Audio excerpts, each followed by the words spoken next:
నమస్కారం భక్తి సాగర్ ఛానల్కి స్వాగతం. నవరాత్రుల్లో దర్శించాల్సిన బెస్ట్ టెంపుల్స్ గురించి ఈరోజు మనం తెలుసుకుందాం. నవరాత్రుల్లో దర్శించాల్సిన ఆలయాల్లో వరంగల్లోని భద్రకాళి టెంపుల్ ఒకటి. ఇక్కడ అమ్మవారు భద్రకాళిగా ఏకశిలపై దర్శనం ఇస్తుంది.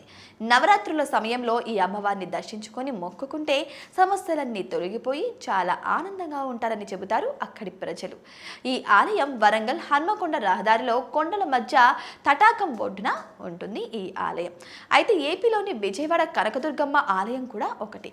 కృష్ణానది ఒడ్డున ఇంద్రకీలాద్రి పర్వతంపై వెలిసిన శ్రీ కనకదుర్గమ్మ అమ్మవారు భక్తుల కోరికలను తీర్చుతూ విజయవాడ కనకదుర్గమ్మగా కొలువై ఉంది. నవరాత్రుల సమయంలో ఈ ఆలయాన్ని సందర్శించడం చాలా శుభప్రదం అంటున్నారు పండితులు. ఇక నవరాత్రుల్లో సందర్శించాల్సిన ఆలయాల్లో శ్రీశైలంలో ఉన్న బ్రహ్మరాంబదేవి ఆలయం కూడా ఒకటి. ఇక్కడ అమ్మవారు బ్రహ్మరాంబదేవిగా దర్శనమిస్తారు. ఈ దేవాలయంలో అష్టాదశ శక్తిపీఠాల్లో ఒక శక్తిపీఠం ఇక్కడ కలదు. నిర్మల్ జిల్లాలో ఉన్న సరస్వతి ఆలయాన్ని కూడా నవరాత్రుల సమయంలో సందర్శించడం చాలా మంచిదట. ఇక్కడ అమ్మవారు కృష్ణానది ఒడ్డున శ్రీ జ్ఞాన సరస్వతిగా వెలిసింది. దేవి నవరాత్రులు ఇక్కడ చాలా ఘనంగా నిర్వహిస్తారు. మెదక్లోని ఏడుపాయల వనదుర్గా భవానీ ఆలయం చాలా ఫేమస్ టెంపుల్ అది ఒకటి.